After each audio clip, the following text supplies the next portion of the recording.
Coronavirus. Oggi il tasso di letalità è del 2,5%, 25 volte più alto della normale influenza, che però nel nostro paese è un pericolo molto più concreto, perché ogni anno contagia circa il 9% della popolazione, causando fino a 400 morti, di cui la metà per polmonite virale. Eppure tutti gli occhi sono puntati sul coronavirus, che in Veneto significa psicosi, paura, ma anche prevenzione.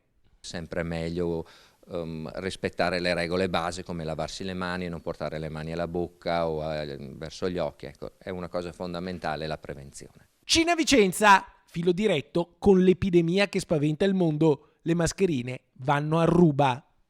Abbiamo venduto circa 100.000 pezzi di mascherine a tre veli, anche se le richieste erano molto di più. Le mascherine con maggior potere filtrante sono ormai terminate e i fornitori non ci assicurano più una data di consegna.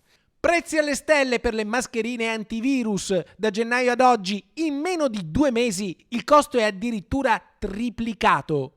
Il costo all'inizio, prima del coronavirus, era di circa 8 euro la confezione per 50 mascherine, ora ci aggiriamo attorno a 25 euro per una scatola da 50 pezzi.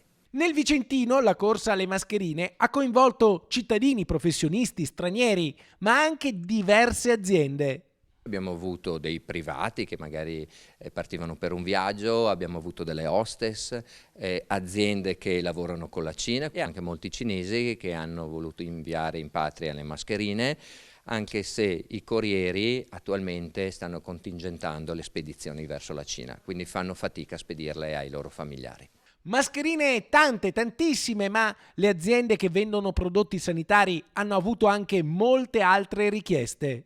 Abbiamo avuto molte richieste anche di gel lavamani, perché il coronavirus si trasmette anche attraverso il contatto con le mani, e anche di camici sterili o camici protettivi proprio per chi poi entrerà a contatto con le persone infette. Coronavirus, emergenza sanitaria, sociale, economica. Oggi la linea tra prevenzione e psicosi è sempre più sottile. In Veneto il coronavirus non è arrivato, la paura sì, un contagio più veloce dell'epidemia.